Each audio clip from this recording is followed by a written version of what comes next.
Welcome to Stoic Vivu, where we transform ancient wisdom into practical solutions for modern life. I'm here to guide you through a philosophical revolution that will change your relationship with technology forever. Our mission is simple yet profound. We take the timeless teachings of history's greatest Stoic philosophers and show you exactly how to apply them to today's most pressing challenges. Right now, you're probably feeling controlled by your smartphone in ways that would have horrified the ancient philosophers. Think about your morning routine for just a moment. You wake up, and within minutes, sometimes seconds, you're scrolling through notifications, emails, social media feeds, and news updates. Your mind, which should be fresh and focused, immediately becomes scattered across dozens of different demands for attention. This isn't just a modern convenience problem. According to the Stoic philosopher Epictetus, who understood slavery better than most since he was born into it, there are two kinds of bondage: physical chains that control your body and mental chains that control your thoughts, emotions, and daily decisions. He taught that the mental chains are often far more restrictive than physical ones because we don't even recognize them as slavery. Your smartphone has become exactly what Epictetus warned against: a master that controls when you feel anxious, when you feel satisfied, when you pay attention, and when you ignore the people and experiences right in front of you. Every notification sound triggers an immediate response. Every social media platform has been scientifically designed to create dependency patterns that keep you checking, scrolling, and seeking digital validation. But here's what Epictetus also taught: no one can make you a slave without your permission. The same device that has been controlling your attention can become a tool that serves your wisdom and growth. The same technology that has been scattering your focus can actually support your philosophical development when you apply the right principles. Marcus Aurelius, who ruled the Roman Empire while maintaining his philosophical practice, faced information overload that parallels our modern digital overwhelm. He had to process reports from across the known world, manage countless political demands, and make decisions that affected millions of people. Yet he developed a systematic approach for maintaining clarity and wisdom despite constant external pressures. Seneca, meanwhile, wrote extensively about the danger of letting too many influences shape our thinking and the importance of choosing our mental diet as carefully as we choose our food. His warnings about social influences that corrupt our character apply directly to social media algorithms designed to provoke outrage and comparison. Today, you're going to learn 8 specific steps that will transform your phone from a master into a servant. These aren't arbitrary rules or extreme restrictions. They're practical applications of philosophical principles that have guided wise people for over 2,000 years. Each step builds upon the previous one, creating a comprehensive approach that will restore your autonomy and support your character development. By the end of our time together, you'll understand exactly how to reclaim control over your attention, your emotions, and your daily experience. You'll have concrete tools that you can implement immediately, and you'll see why ancient wisdom provides the most effective solutions for modern technology challenges. Step 1. Control your digital inputs like a Stoic emperor. Imagine you're sitting at your kitchen table on a Tuesday morning, coffee in hand, trying to focus on something important. Maybe planning your day, reading something meaningful, or simply enjoying a quiet moment before the demands of modern life take over. Then it happens.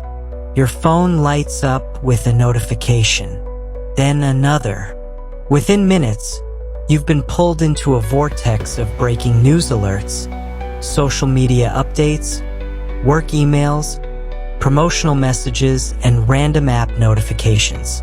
Your peaceful morning has been hijacked by digital demands that feel urgent but rarely prove essential.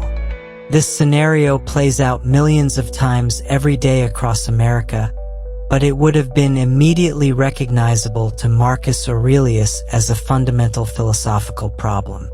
As Emperor of Rome, Marcus faced an overwhelming flood of information from across his vast empire. Military reports from distant frontiers, political updates from senators, economic data from provincial governors, and countless requests for imperial attention arrived daily at his palace. Every piece of information came with implicit urgency, demanding immediate consideration and response. Yet Marcus Aurelius developed a systematic approach that allowed him to maintain philosophical clarity despite this constant information bombardment. His secret wasn't better time management or more efficient processing systems. Instead, he applied a single, powerful question to every piece of incoming information that crossed his desk. Is this essential? This question, which appears repeatedly throughout his personal journal that we now call Meditations, became his filter for distinguishing between what genuinely required his attention and what merely appeared urgent due to its novelty or emotional charge. Marcus understood that accepting every input as equally important would scatter his mental energy across trivial concerns while potentially neglecting the truly significant decisions that shaped the empire and his own character development. The parallel to your digital life is striking and instructive. Your smartphone receives a constant stream of inputs designed to feel urgent. News alerts about events you cannot influence, social media updates from acquaintances whose opinions don't significantly impact your life, promotional emails for products you don't need, and app notifications that serve the business interests of technology companies rather than your personal growth or happiness. Marcus Aurelius would have recognized these digital inputs as exactly the kind of mental clutter that prevents philosophical thinking and wise decision-making. In his personal writings, he repeatedly emphasized that most of what we worry about and react to throughout our day falls into the category of things that are not up to us. External events and other people's actions that lie beyond our direct control and therefore shouldn't consume our mental energy. Here's how to apply Marcus Aurelius's essential question to your digital inputs with the systematic approach of a Stoic emperor. Begin by conducting what we might call an imperial information audit. Take your phone and open each app that sends you notifications. For every single notification type, ask yourself Marcus's question, is this essential? But don't answer quickly or superficially. Consider what essential means in the context of your values, your relationships, and your long-term character development. Essential inputs are those that either require your direct action, genuinely improve your ability to serve others, or support your growth in wisdom and virtue. A text message from your spouse about dinner plans is essential because it involves practical coordination with someone you love. A calendar reminder about an important meeting is essential because it supports your professional responsibilities. A notification about breaking news in a distant country that you cannot influence and that doesn't affect your immediate decisions is almost certainly not essential, regardless of how dramatic or emotionally compelling the headlines might be. As you review each notification type, you'll likely discover that the vast majority of your digital inputs fail the essentiality test. News apps that send multiple alerts daily about political developments you cannot influence. Social media platforms that notify you whenever someone likes your photo or comments on your posts. Shopping apps that alert you to sales and promotional offers. Entertainment platforms that suggest new content whenever you might be experiencing a moment of boredom or quiet reflection. Marcus Aurelius would have viewed these notifications as digital versions of the court gossip and political rumors that constantly circulated around the Roman palace, information that felt important because of its immediacy and emotional charge, but that ultimately distracted from the essential work of ruling wisely and developing character. He learned to filter out this noise not because he was indifferent to the welfare of his empire, but precisely because he cared so deeply about making decisions based on wisdom rather than reaction.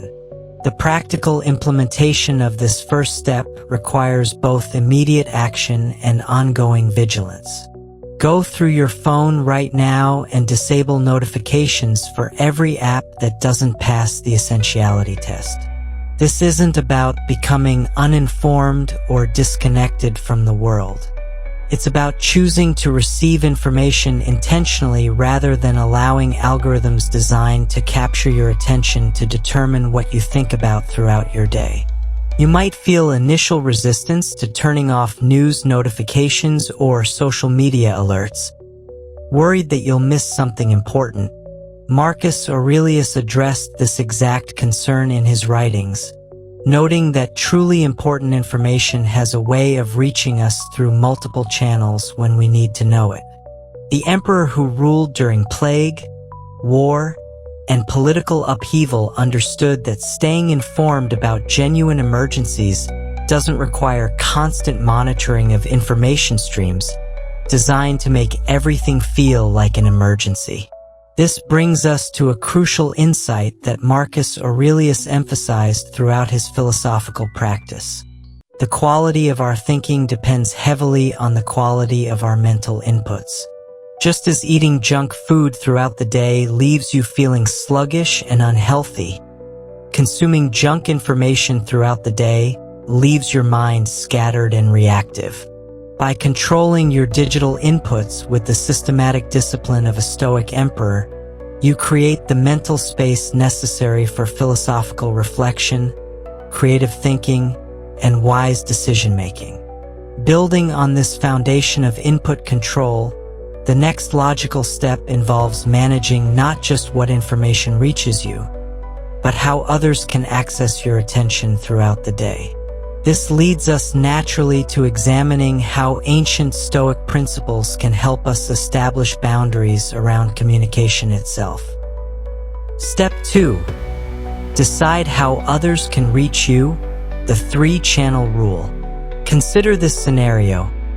You're working on an important project that requires deep concentration when your phone buzzes with a WhatsApp message. Before you can respond, a LinkedIn notification pops up about someone commenting on your post. Then your email chimes with a newsletter you forgot you subscribed to. Your Slack workspace indicates 3 new messages. Instagram notifies you of a direct message. And somewhere in the mix, your actual phone rings with what might be an important call. Within 5 minutes, you've been interrupted by 6 different communication platforms, each demanding immediate attention and pulling your focus in completely different directions. This communication chaos would have been instantly recognizable to Seneca as a fundamental problem of boundaries and influence management. As one of Rome's most prominent advisors and philosophers, Seneca corresponded extensively with people across the empire who wanted his counsel, his political support, or simply his attention. Everyone from fellow senators to ambitious young men seeking mentorship found ways to reach him through various intermediaries, messengers, and social connections. Yet Seneca understood something crucial about human psychology and productivity that we've forgotten in our hyper-connected age.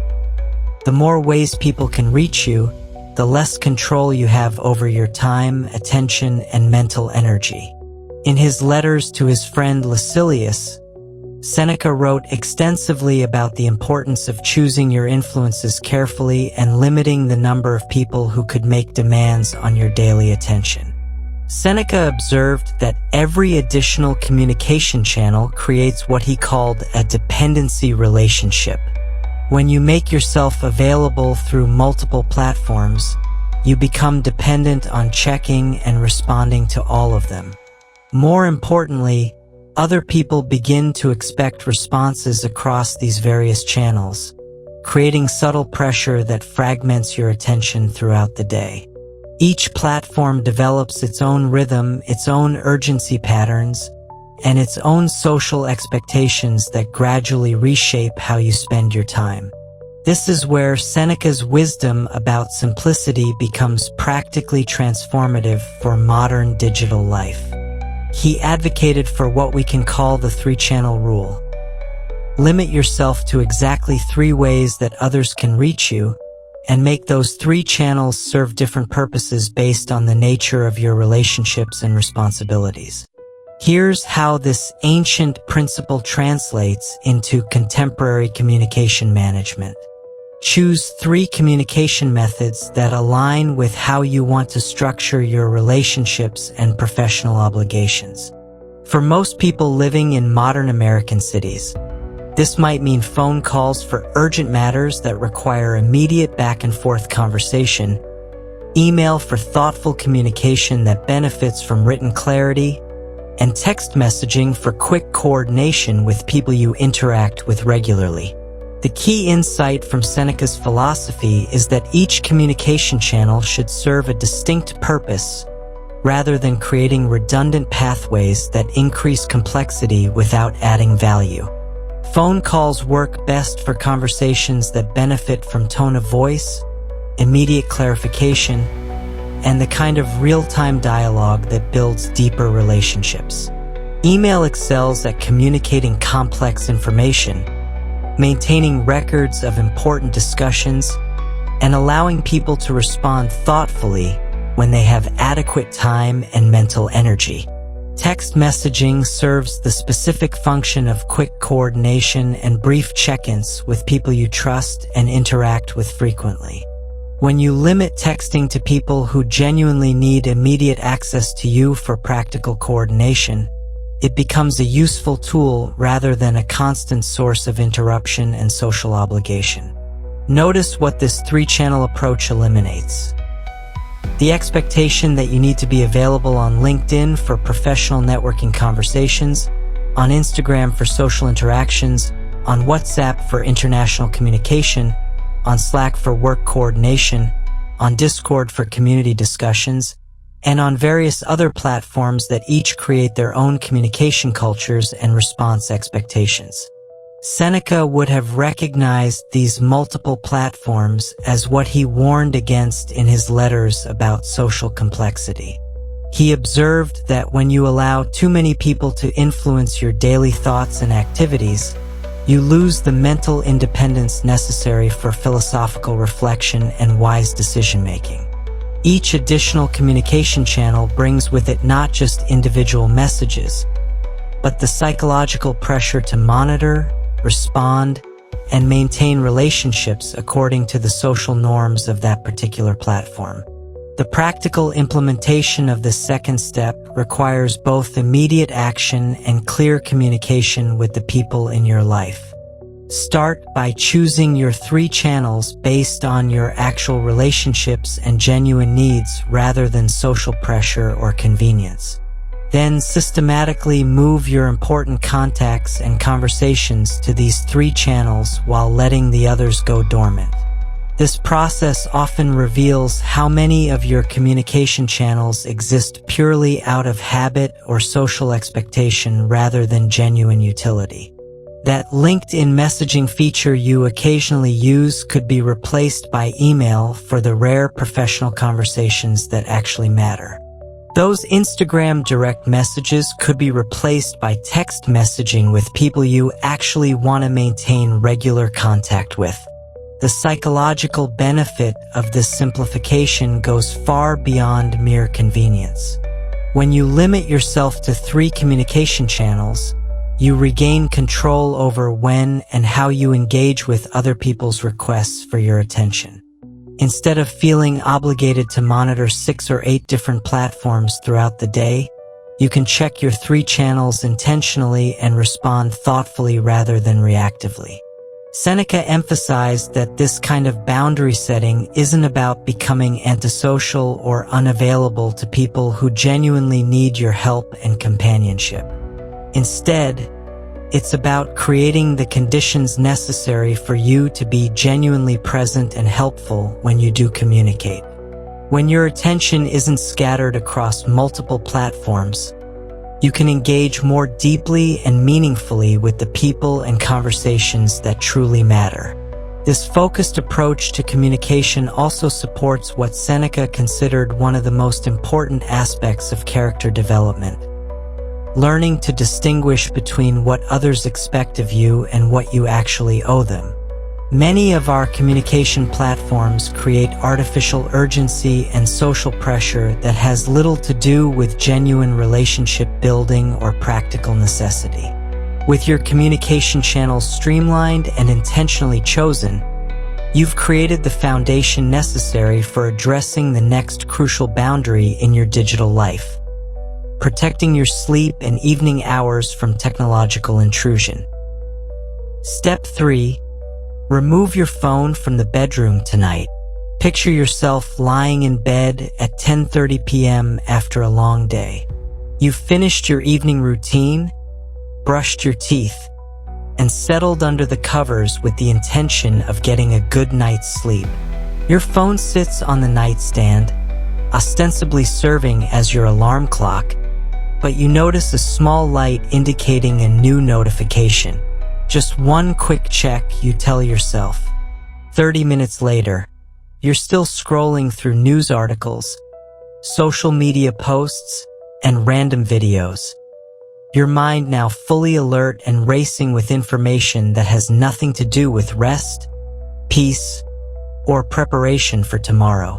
This seemingly innocent bedtime phone checking represents what Marcus Aurelius would have recognized as a fundamental violation of one of philosophy's most important practices: the evening examination of conscience. In his personal journal, Marcus wrote extensively about the importance of ending each day with intentional reflection rather than passive consumption of external stimuli. He understood that the quality of our sleep and the clarity of our morning thoughts depend heavily on how we transition from the active demands of daily life to the restorative quiet of nighttime rest. Marcus Aurelius developed his evening practice during some of the most challenging periods in Roman history. As emperor, he faced constant pressures from military campaigns, political intrigue, and administrative demands that could easily have consumed his thoughts throughout the night. Yet he recognized that carrying these external concerns into his sleeping hours would prevent both physical rest and the kind of philosophical reflection that sustained his character development. The ancient Stoics understood something about human psychology that modern neuroscience has confirmed. Our brains require a gradual transition from active engagement to restorative rest. When we flood our minds with stimulating information right before sleep, we disrupt this natural transition and create conditions for anxiety, poor sleep quality, and mental fatigue that affects our decision-making abilities the following day. Your smartphone in the bedroom creates multiple problems that would have concerned Marcus Aurelius deeply. First, it maintains a direct connection to all the external demands and stimulations that proper rest requires you to temporarily set aside. Every notification sound, light flash, or vibration during the night disrupts your sleep cycles and prevents the deep rest that supports both physical health and mental clarity. More subtly, but perhaps more importantly, having your phone within reach creates what Marcus Aurelius would have called a temptation to externals. Even when the phone isn't actively disturbing you, its presence represents the possibility of immediate escape from any uncomfortable thoughts, emotions, or periods of quiet reflection that naturally arise during the transition to sleep. This escape mechanism prevents the kind of honest self-examination that the Stoics considered essential for character development. consider how different your evening experience becomes when you remove your phone from the bedroom entirely. Without the option of immediate digital distraction, you're naturally guided toward the kind of internal reflection that Marcus Aurelius practiced each night. You might think about the day's events and what they revealed about your character. You might consider challenges you're facing and how Stoic principles could guide your responses.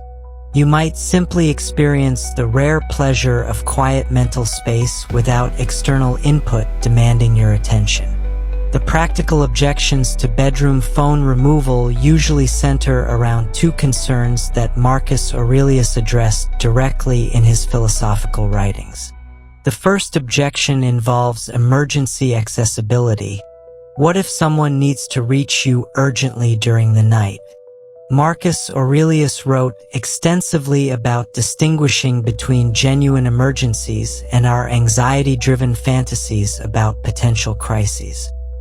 He observed that true emergencies are remarkably rare, and that most of what we label as urgent merely reflects our inability to accept that some events lie beyond our immediate control.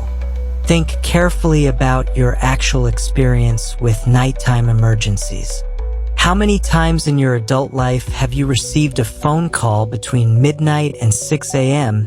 that genuinely required your immediate response and couldn't have waited until morning? For most people, this number approaches zero. The Stoic principle here involves accepting that we cannot prevent every possible crisis by maintaining constant availability, and that our mental and physical health requires periods of complete disconnection from external demands.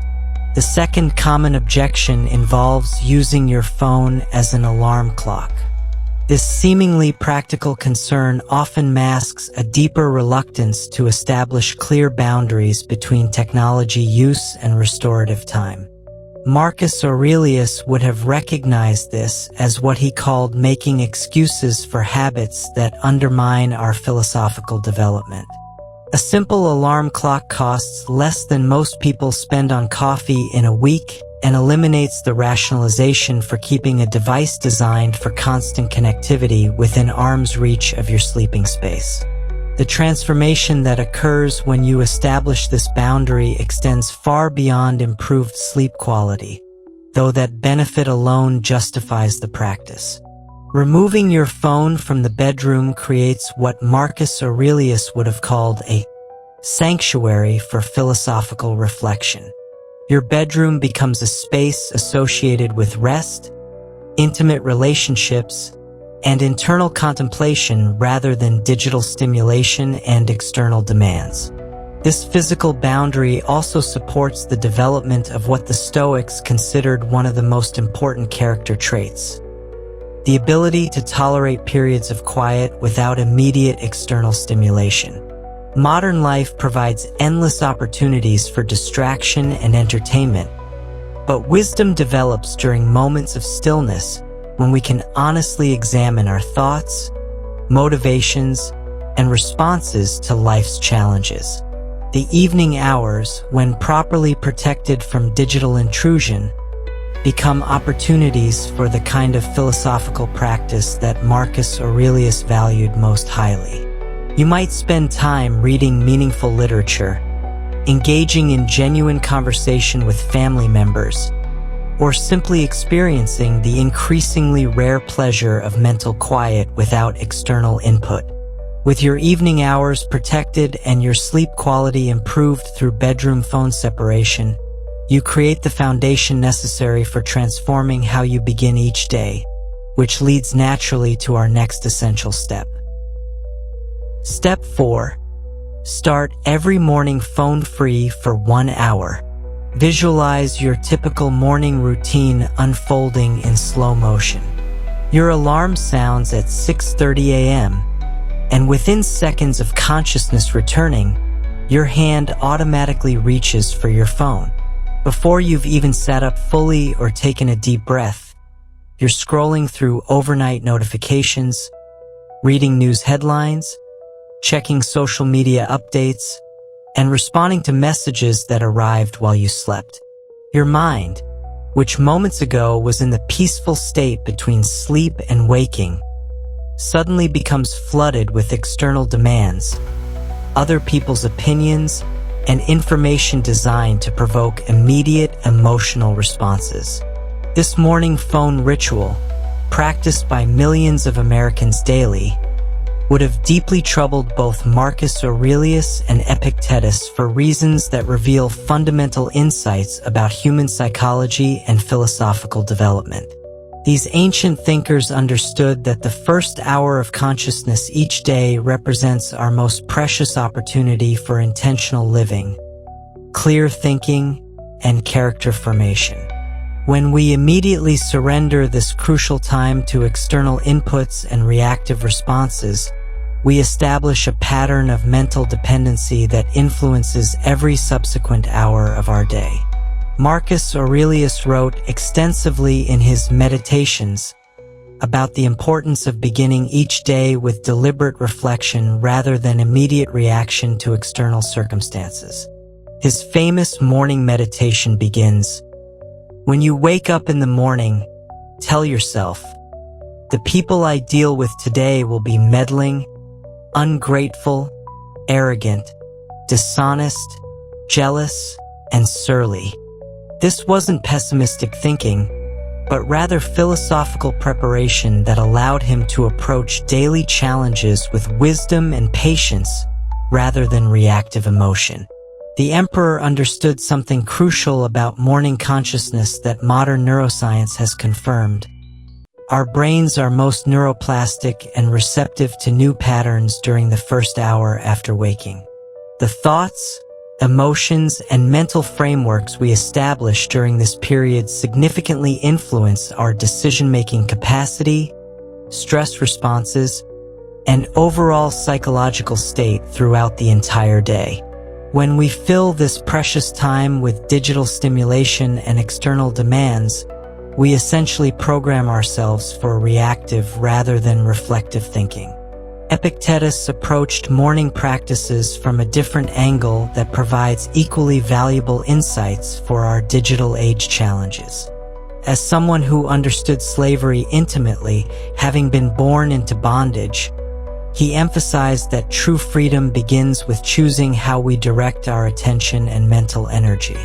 He taught that the moment we wake up, we face a fundamental choice. Will we spend our mental energy on things within our control, or allow external circumstances and other people's agendas to determine our focus and emotional state? Your smartphone represents exactly what Epictetus warned against. A device that immediately redirects your attention away from your own thoughts, values, and intentions toward whatever external forces have been designed to capture your consciousness. Every morning notification is essentially someone else's priority, demanding immediate consideration from your fresh, undistracted mind. Every social media update represents other people's experiences and opinions competing for mental space with your own authentic thoughts and reflections. Consider how profoundly different your morning experience becomes when you protect that first hour from digital interruption. Without your phone demanding immediate attention, you're naturally guided toward the kind of internal awareness that both Marcus Aurelius and Epictetus considered essential for philosophical living.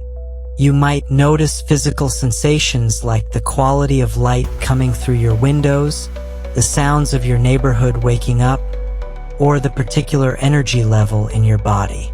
These observations might seem mundane, but they represent the foundation of what the Stoics called present moment awareness. The ability to engage fully with your actual experience rather than being constantly distracted by external stimuli.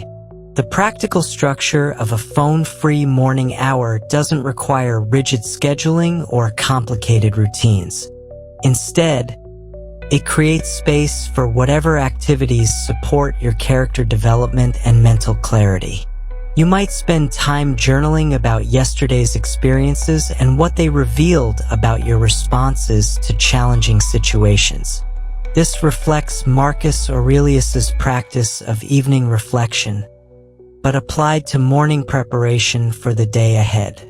Alternatively, you might use this protected time for physical movement like walking, stretching, or other activities that connect you with your body and the physical world rather than digital abstractions.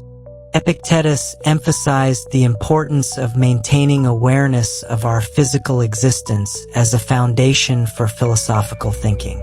When we start our day with digital stimulation, we often lose touch with basic physical awareness that supports clear thinking throughout the day. Reading meaningful literature during your phone-free morning hour offers another powerful alternative to digital consumption.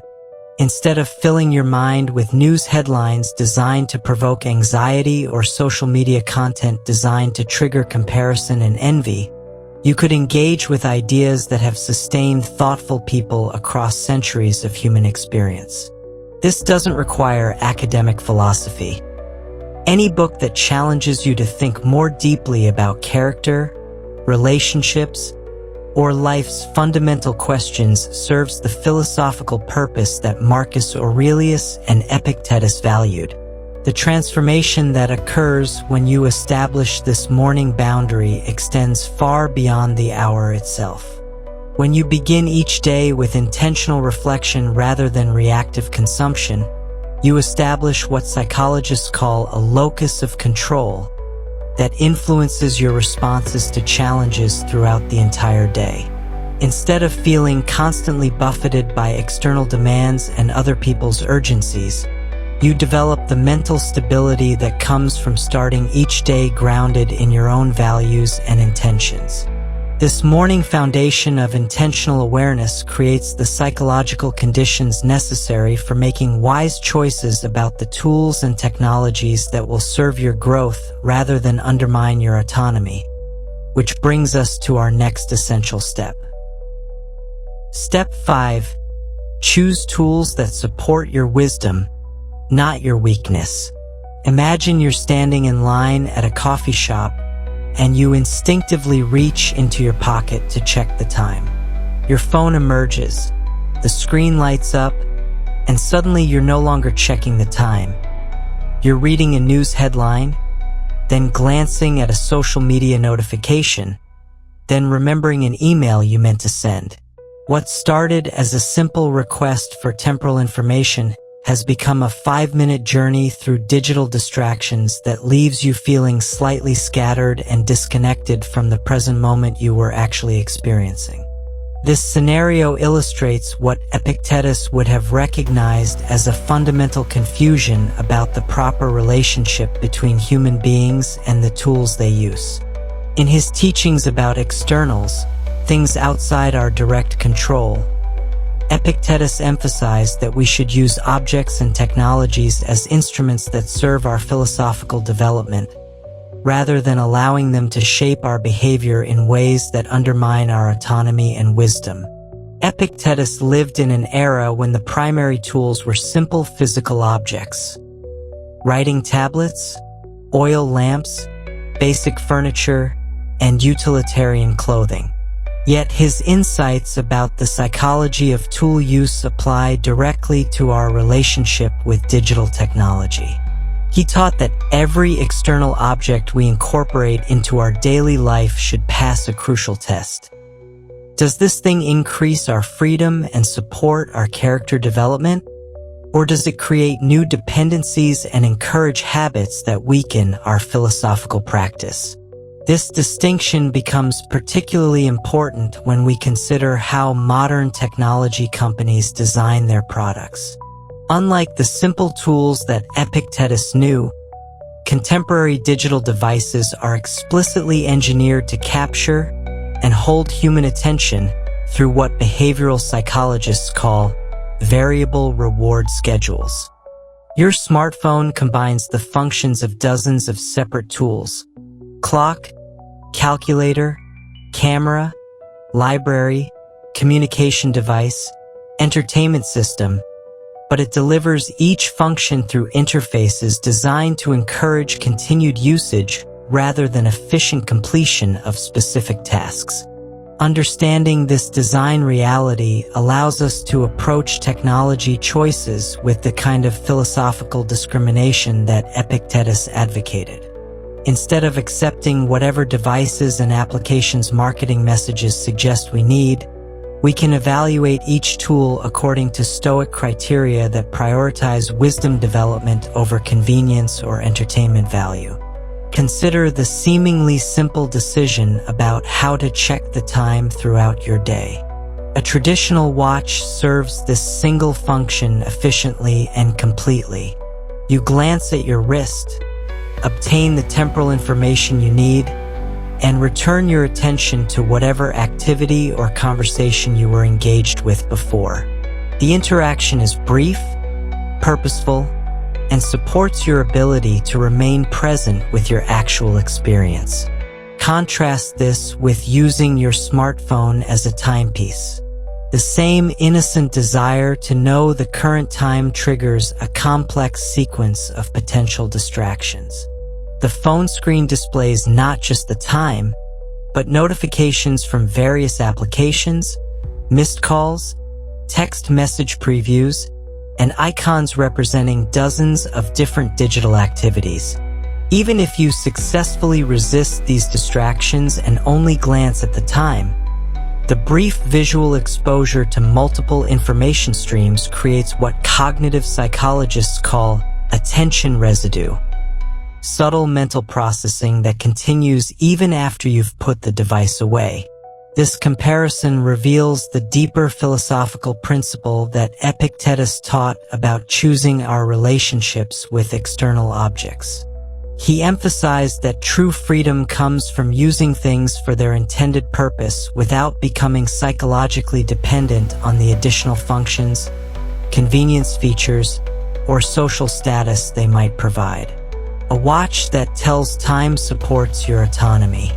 A device that tells time while also providing access to infinite entertainment and information creates subtle but persistent pressure to engage with functions beyond your original intention. The same discriminating analysis applies to other technological tools that can either support or undermine your philosophical practice. Wireless headphones, for example, can serve the specific function of allowing you to engage in phone conversations while walking, which combines physical activity with meaningful human connection. This represents what Epictetus would have called proper use of an external tool, employing it to support activities that align with your values and character development. However, when wireless headphones become primarily a delivery mechanism for constant entertainment, podcast consumption, or music that prevents you from experiencing the natural sounds of your environment and the occasional benefits of mental quiet, they transform from wisdom-supporting tools into distraction devices that separate you from present moment awareness. The key insight from Epictetus involves learning to evaluate each technological choice according to its actual impact on your philosophical development rather than its convenience, social acceptability, or marketing promises. This requires honest self-observation about how different tools influence your behavior, attention patterns, and relationship with the present moment. Before adopting any new technology or application, apply Epictetus's essential question: will this increase my freedom or create new dependencies? Tools that increase your freedom help you accomplish specific tasks more efficiently, support meaningful relationships, or enhance your ability to engage with activities that develop your character. Tools that create dependencies encourage habitual usage beyond their practical function, generate anxiety when unavailable, or substitute digital engagement for direct experience of life. This philosophical approach to technology choices creates what Epictetus would have called selective engagement. The practice of choosing our relationships with external things based on their alignment with our deepest values rather than their immediate appeal or social pressure to adopt them. With this foundation of wise tool selection established, We can now address one of modern life's most challenging applications of these principles: maintaining genuine human connections while avoiding the psychological traps of social media addiction. Step 6. Maintain real connections without social media addiction. Set the scene. You're scrolling through Instagram during your lunch break, ostensibly to stay connected with friends and see what's happening in their lives. You start with genuine intention, checking in on a college roommate who recently moved to a new city, seeing photos from a cousin's wedding, and staying updated on a former colleague's career transition. But 30 minutes later, you find yourself deep in the feed of someone you barely know, watching videos of strangers, and feeling a subtle mixture of boredom, comparison, and vague dissatisfaction that you can't quite identify or explain. This experience would have been immediately recognizable to Seneca as a perfect example of what he warned about extensively in his letters to Lucilius: the difference between genuine friendship and what he called social contamination. As one of Rome's most socially connected individuals, a senator, advisor to emperors, and correspondent with influential people across the empire, Seneca had countless opportunities for shallow social engagement that felt important, but ultimately drained his energy and distracted him from meaningful relationships and philosophical development. Seneca understood something crucial about human psychology that applies directly to our social media dilemma. We have limited emotional and mental energy for genuine connection, and when we scatter this energy across hundreds of superficial interactions, we often find ourselves too depleted for the deep, nourishing relationships that actually sustain us through life's challenges and contribute to our character development. In his letters, Seneca drew a sharp distinction between what he called useful and useless social interactions. Useful social engagement involved people who challenged him to become wiser, supported his character development, or needed his genuine help and counsel. These relationships required significant emotional investment, honest communication, and mutual accountability, but they provided what Seneca considered the highest form of human pleasure: the experience of growing in wisdom alongside people he respected and cared about deeply. Useless social interaction, by contrast, involved people who demanded his attention without contributing to his growth or genuinely needing his support. These interactions often felt pleasant in the moment and provided temporary social stimulation, but they ultimately left him feeling scattered and distant from his authentic self. Seneca observed that when he spent too much time in superficial social engagement, he found it harder to concentrate during his philosophical studies and less present during conversations with the people who mattered most to him. Your social media feeds present an amplified version of exactly what Seneca warned against. Platforms like Instagram, Facebook, and Twitter are specifically designed to simulate the psychological rewards of social connection while actually providing what researchers call empty social calories, interactions that feel socially nourishing but lack the depth, reciprocity, and personal investment that characterize genuine relationships. Consider the difference between seeing a photo of an acquaintance's vacation on Instagram and having a phone conversation with a close friend about a challenge they're facing in their marriage. The Instagram interaction provides immediate visual stimulation and might generate a brief feeling of social connection, but it requires no emotional investment, offers no opportunity for mutual support, and contributes nothing to either person's character development or problem-solving capacity. The phone conversation, by contrast, requires your full attention, emotional presence, and willingness to engage with complex human experiences that don't reduce to simple images or short text updates. These deeper interactions often feel more demanding than scrolling through social media, but they provide what Seneca called nourishment for the soul, the experience of genuine human connection that supports both people's growth and resilience.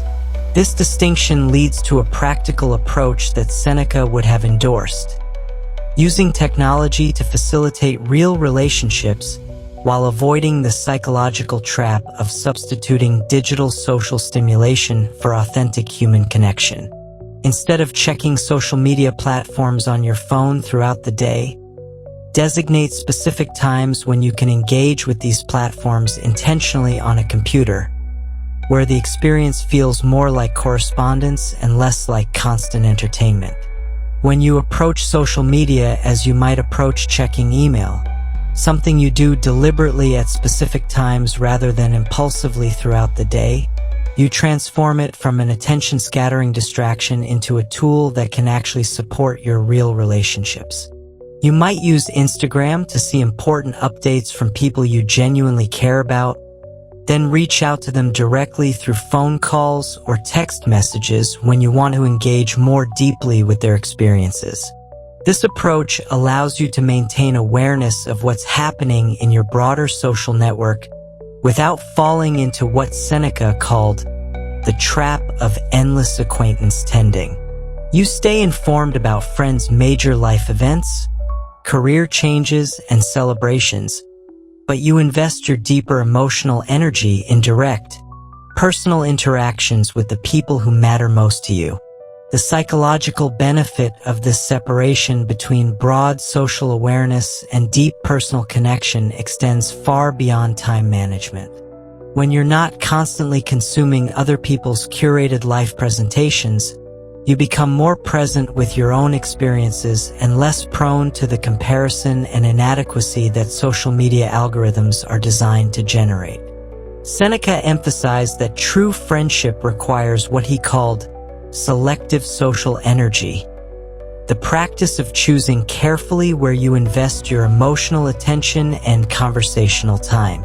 This doesn't mean becoming antisocial or indifferent to your broader community, but rather recognizing that meaningful relationships require focused attention that gets diluted when scattered across hundreds of superficial digital interactions. With your social connections restructured to prioritize depth over breadth and genuine interaction over digital simulation, you create the foundation necessary for transforming your phone into an instrument of learning and growth rather than entertainment and distraction. Step 7. Transform your phone into a learning device. Imagine settling into your airplane seat for a cross-country flight from New York to Los Angeles.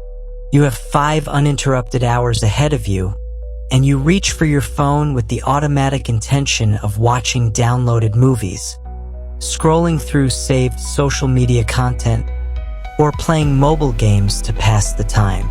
But pause for a moment and consider an alternative scenario.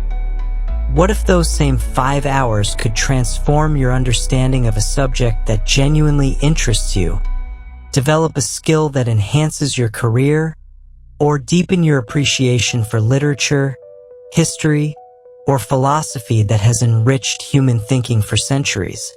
This choice between entertainment consumption and intellectual growth represents what Marcus Aurelius would have recognized as one of the most significant daily decisions we make about our character development. Throughout his meditations, the emperor repeatedly emphasized that we become what we repeatedly think about, and that the quality of our mental diet directly influences our capacity for wisdom, creativity, and sound judgment in all areas of life. Marcus Aurelius lived during an era when educational resources were scarce and expensive. Books had to be copied by hand, teachers were difficult to find, and access to diverse intellectual traditions required significant wealth and social connections. Yet despite having unlimited access to entertainment, luxury, and distraction as Roman emperor, Marcus chose to spend his leisure time studying philosophy, reading works of literature and history, and engaging with ideas that challenged him to become wiser and more virtuous. The contrast between Marcus Aurelius's educational constraints and our current technological possibilities is staggering and philosophically significant. You carry in your pocket instant access to virtually every important book ever written, lectures by the world's leading experts on any subject that interests you, language learning programs that would have amazed ancient scholars, and educational content that represents the accumulated knowledge of human civilization across thousands of years. Yet most people use this unprecedented educational technology primarily for entertainment that Marcus Aurelius would have recognized as mental junk food, content designed to provide immediate pleasure but offering no lasting value for character development or practical wisdom. The philosophical tragedy isn't that entertainment exists, but that we often choose temporary amusement over lasting intellectual growth, even when both options are equally available and convenient. Marcus Aurelius understood something about human psychology that modern neuroscience has confirmed. Our brains are constantly forming new neural pathways based on whatever we repeatedly expose them to, and these pathways literally reshape our capacity for different types of thinking. When we consistently choose entertainment over education during our discretionary time, we strengthen neural patterns associated with seeking immediate gratification while weakening the mental muscles required for sustained attention, critical thinking, and complex problem solving. This neuroplasticity principle suggests that transforming your phone into a learning device isn't just about acquiring new information. It's about fundamentally reshaping your cognitive capabilities in ways that enhance every aspect of your life.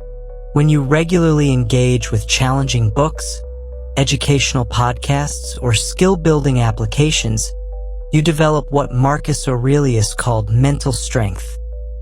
The ability to focus deeply, think clearly under pressure, and find creative solutions to complex problems.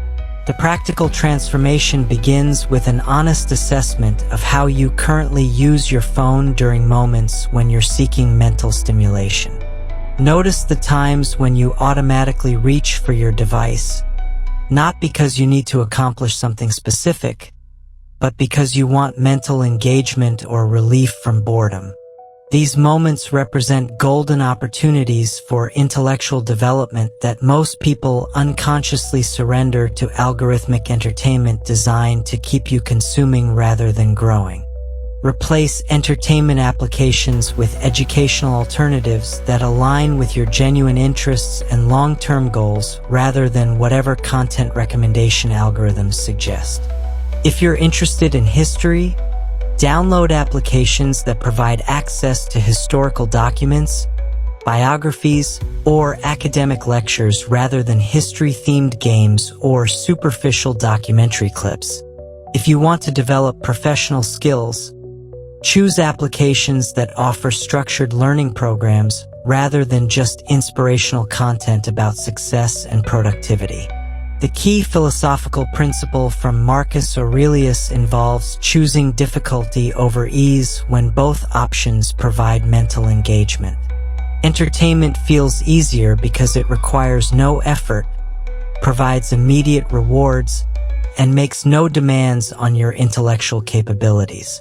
Educational content often feels more challenging because it requires sustained attention, critical thinking, and the willingness to encounter ideas that might change your perspectives or challenge your assumptions. Marcus Aurelius observed that this choice between easy pleasure and challenging growth represents one of the most reliable indicators of character development. People who consistently choose intellectual challenge over passive entertainment develop what he called philosophical resilience. The ability to find genuine satisfaction in learning, growing, and engaging with complex ideas even when immediate rewards aren't obvious. This doesn't require abandoning all forms of entertainment or recreation, but rather ensuring that your default choice during discretionary time supports your long-term intellectual development rather than just filling empty moments with stimulation. When you transform your phone into a learning device, you convert previously wasted time into opportunities for the kind of personal growth that Marcus Aurelius considered life's highest pleasure. With your phone now serving your intellectual development rather than undermining it, you create the foundation necessary for our final step: sharing your wisdom and growth with others in ways that contribute to the common good. Step 8. Share your journey and inspire others. Envision yourself at a neighborhood coffee shop 3 months from now, sitting across from a friend who seems increasingly frustrated and distracted during your conversation. Every few minutes, their phone buzzes with notifications, and you watch their attention fragment as they struggle to maintain focus on your discussion. 6 months ago, you would have been having the same experience, constantly checking your own device and feeling pulled in multiple directions by digital demands. But now, having implemented the 7 previous steps we've explored, you sit present and engaged, your phone silent in your pocket, offering your friend the rare gift of undivided attention. This scenario illustrates what Marcus Aurelius considered one of the most important outcomes of personal philosophical development: the natural transition from individual growth to community service.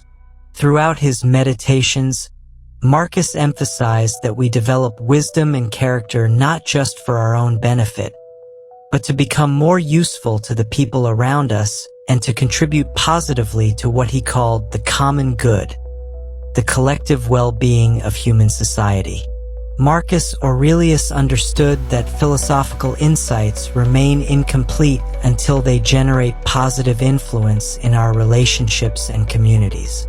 When you master your relationship with technology and develop greater presence, focus, and intentionality in your daily life, you naturally become someone who can offer others what our hyper-connected culture desperately needs: the example of someone living with genuine autonomy and peace amid digital chaos. This 8th step involves recognizing that your personal journey toward digital wisdom creates both the opportunity and the responsibility to help others who are struggling with similar challenges. However, Marcus Aurelius was very specific about how this influence should unfold. He warned against what we might call philosophical preaching, trying to change others through lectures, criticism, or unsolicited advice about their technology habits. Instead, Marcus advocated for what he called influence through example, allowing your own transformation to speak for itself while remaining available to help others who genuinely seek guidance. When you consistently demonstrate presence during conversations, maintain focus during work meetings, and engage authentically with experiences rather than constantly documenting them for social media, people notice these qualities even if they can't immediately identify what makes you different. The power of this approach lies in its authenticity and sustainability. When people observe someone who seems genuinely calm, focused, and present in our distracted world, they often feel naturally drawn to understand how this person has achieved what they themselves are seeking. This creates opportunities for meaningful conversations about technology, attention, and intentional living that arise organically from others' curiosity rather than your desire to convince them to change. Consider how this sharing process might unfold in various relationships and social contexts. With family members, you might notice that your increased presence during dinner conversations and family activities creates a more peaceful atmosphere that others want to understand and replicate. Your choice to keep your phone in another room during family time might initially seem unusual, but over time, family members may begin to appreciate the deeper connections and richer conversations that result from this boundary.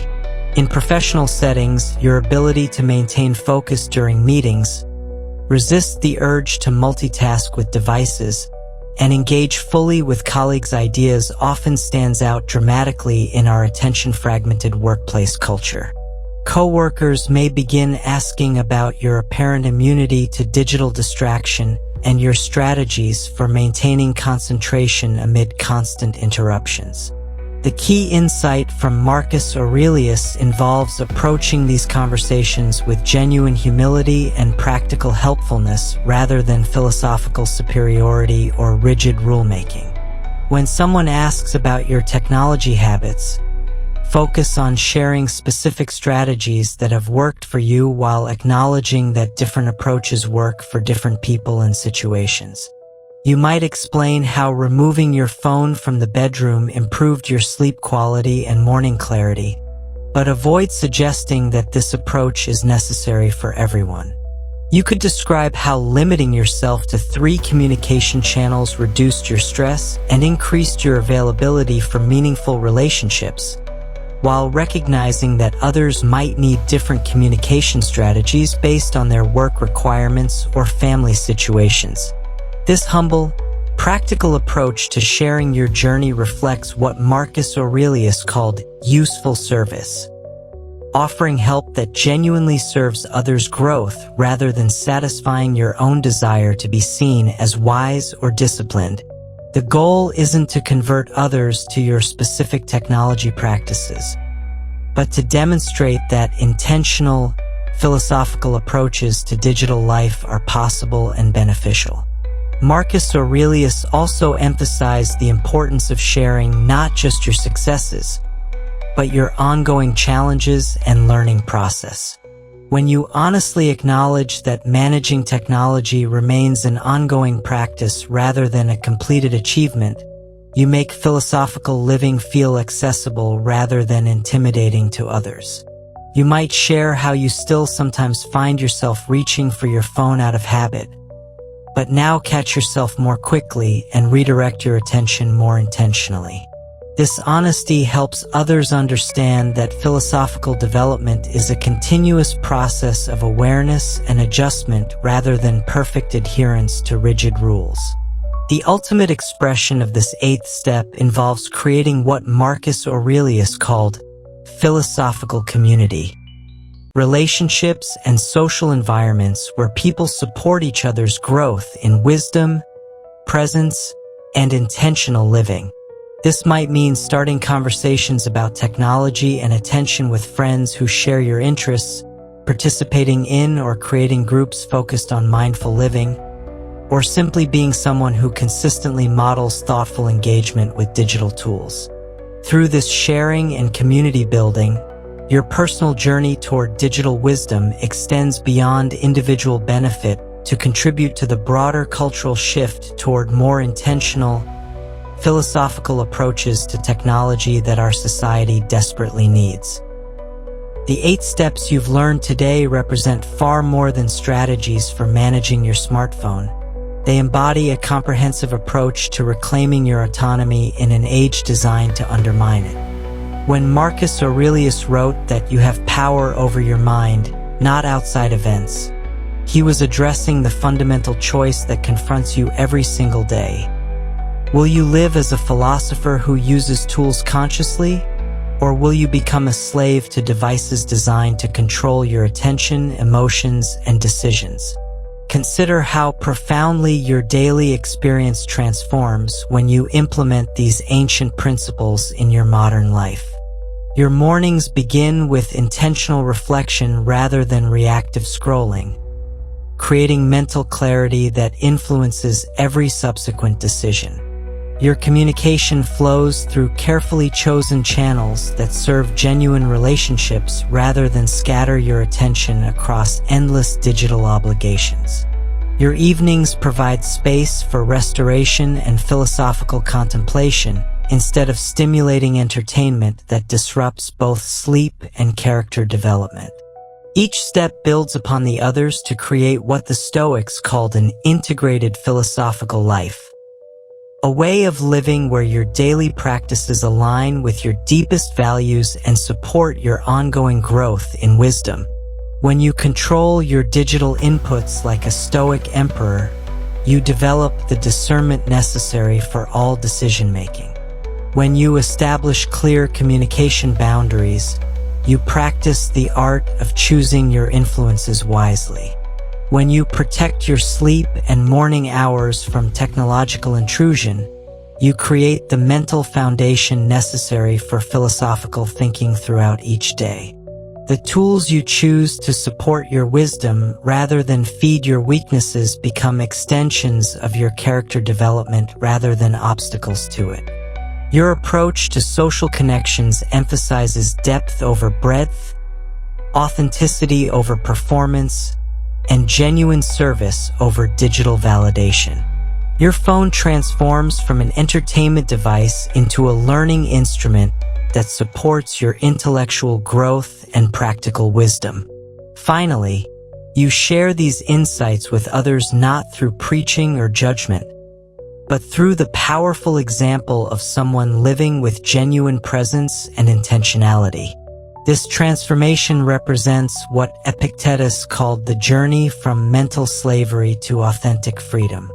Every time you choose philosophical principles over algorithmic manipulation, you exercise the fundamental human capacity that no external force can eliminate, your power to choose your response to circumstances beyond your control. The daily choice before you is simple but profound. You can continue allowing technology companies to determine how you spend your mental energy, or you can reclaim your autonomy using wisdom that has guided thoughtful people for over 2,000 years. You can remain a digital slave responding to every notification and entertainment opportunity, or you can become a philosophical master who uses tools consciously in service of your character development and genuine relationships. The ancient Stoics understood that lasting change requires ongoing practice, community support, and continuous learning. That's exactly what Stoic Vivu provides: practical wisdom for modern life challenges, grounded in timeless philosophical principles that actually work. If these 8 steps have sparked your interest in applying ancient wisdom to contemporary challenges, subscribe to Stoic Vivu to continue your philosophical journey. Like this video if it helped you see new possibilities for reclaiming your digital autonomy. Share it with friends and family members who might benefit from these insights. Most importantly, begin implementing these practices today, because philosophical transformation happens not through understanding alone, but through consistent daily action aligned with wisdom.